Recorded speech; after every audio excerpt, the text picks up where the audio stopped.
जमाते इस्लामी की शहबाज शरीफ को सीधे सीधे धमकी है, ये तुम्हारा हश्र बांग्लादेश जैसा होगा। हाफिज नईम का ये कहना है, ये चेतावनी है। शेख हसीना को एयरलिफ्ट कर लिया गया। शहबाज और जरदारी तुम्हारा क्या होगा? हमारा हक हमारे हवाले करो। हाफिज नईम की ये सीधे सीधे चेतावनी। तो बांग्लादेश का इंपैक्ट पाकिस्तान में किस तरह से नजर आ रहा है, आप भी सुनिए। तो पाकिस्तान क्यों बांग्लादेश की राह पर है, आपको 5 सबूत बताते सीधा बिग बॉल का हम रुख करते हैं। तो पाकिस्तान अब बांग्लादेश बनेगा क्या, जो हाफिज नईम की तरफ से कहा जा रहा है। 5 सबूत क्या है? शहबाज सरकार के खिलाफ जमाते इस्लामी जो पाकिस्तान है उसका विद्रोह और ज्यादा भड़क गया है। पाकिस्तान की सरकार के खिलाफ सड़कों पर हजारों की संख्या में लोग उतर आए हैं। और तीसरा बड़ा सबूत, महंगाई और बेरोजगारी के खिलाफ पाकिस्तान में जमकर आक्रोश है, जुबाल मार रहा है। बिल्कुल, ये नाराजगी जो सड़कों पर दिखाई दे रही है अलग अलग मुद्दों पर है। देखिए, चौथी बात यह कि जमाते इस्लामी की सरकार को बांग्लादेश जैसा हश्र की धमकी सीधे खुले मंच से ये चेतावनी दी गई है, सुनाया हमने आपको। और पांचवा, बांग्लादेश में भी तख्ता पलट के पीछे जमाते इस्लामी संगठन। तो देखिए, वही संगठन और वही भाषा नजर आ रही है पाकिस्तान में। इसीलिए यह सवाल उठ रहा है सबसे बड़ा कि क्या पाकिस्तान आने वाले समय में बांग्लादेश की राह पर चलता नजर आ रहा है। हमारे साथ तमाम मेहमान इस वक्त जुड़े हुए हैं। सबसे पहले आपका परिचय करा दें और फिर चर्चा की करेंगे शुरुआत।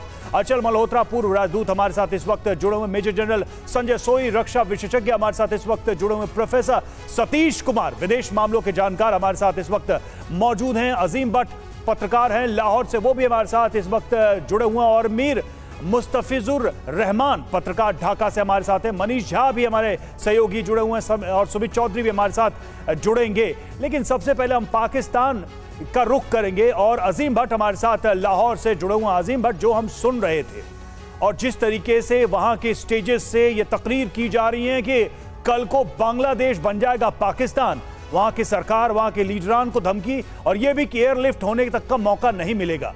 ये जो एक डिससैटिस्फैक्शन है पाकिस्तान के अंदर, क्या वो उसे बांग्लादेश की कहानी लिखने पर मजबूर कर रहा है पाकिस्तान? देखिए, बहुत शुक्रिया। लेकिन जो आपने सुनाया, एक तो ये है कि रात को कल तकरीबन 1 बजे के करीब, 12 से 1 के करीब 2 हुकूमती वज़रा हमारे, एक तो इंटीरियर मिनिस्टर और एक इंफॉर्मेशन मिनिस्टर, वो कल जमात इस्लामी के धरने में गए हैं और उनके मामला तय हो गए हैं और जमात इस्लामी ने जो है वो धरना खत्म करने का ऐलान कर दिया है कल रात को। एक तो ये अपडेट है। दूसरा ये कि पाकिस्तान की जमात इस्लामी जो है वो होम्योपैथिक है। पाकिस्तान में पिछले 70 साल से जो हमारी जमात इस्लामी है वो होम्योपैथिक की तरह बाहर निकलती है, 10-15 दिन अपनी एक होने का एहसास दिलाती है और वापस चले जाती है। तो जमात इस्लामी पाकिस्तान के अंदर तो कोई इस तरह का काम नहीं कर सकती है। अलबत्ता हाँ, जिन मामलात को वो लेके निकली थी वो वाकई जैनमन थे।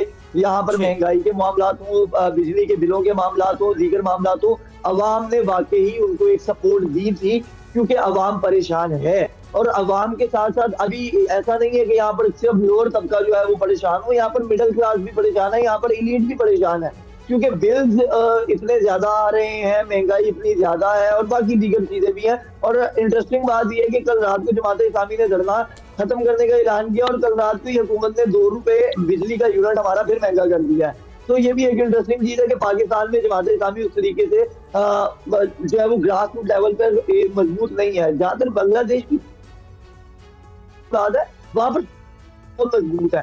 वहां पर जो मामलात हैं वो बिल्कुल डिफरेंट है वहां। और हमारे यहाँ पर स्टूडेंट यूनियन बैन है।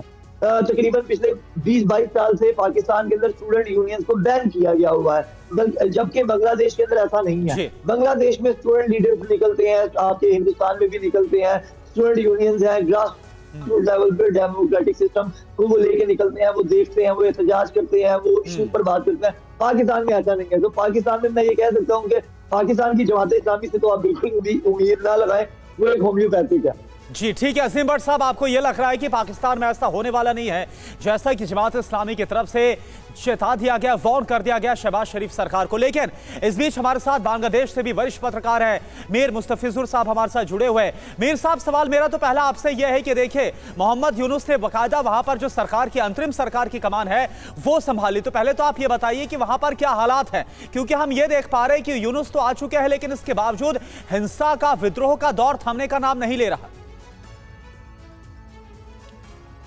No, जो आरोप आप लगाता है, I mean, I'm very shocked, and it's a very unfortunate that a section of Indian media, what you are telling about the attack on the minority community here, is totally fabricated and false, and this will further aggravate the situation. This will not. Mir साहब आप ये बोल रहे हैं कि आप जो बोल रहे हैं कि इंडियन मीडिया की तरफ से कहा जाए, लेकिन वहां तो तस्वीर आ रही ना मीर साहब, वहां से खुद जो तस्वीर आ रही है 400 से ज्यादा, आप इन आंकड़ों को नहीं छुपा सकते। 400 से ज्यादा लोगों की मौत हो गई है, आप इसे छुपा पाएंगे क्या? बांग्लादेश इसको छुपा सकता है क्या? Let me finish and listen very carefully, because in Bangladesh the people love India, and in Bangladesh people will never tolerate a communal government under any fanatic party. In Bangladesh, people set a rare example when they heard about some incident of attack on minority people. They are guarding, and even the I have seen in my own eyes that the mullahs from the masjid and mosque, they are guarding temples and the households of the Hindus. This is very rare. You will not find in this kind of protection anywhere in the world. So before, what you are talking about tasbih, but I am telling you, for example, was carried out on the house of cricketer Mashrafi, but those photo was propagated in India as the household of a Hindu cricketer Lidon Das.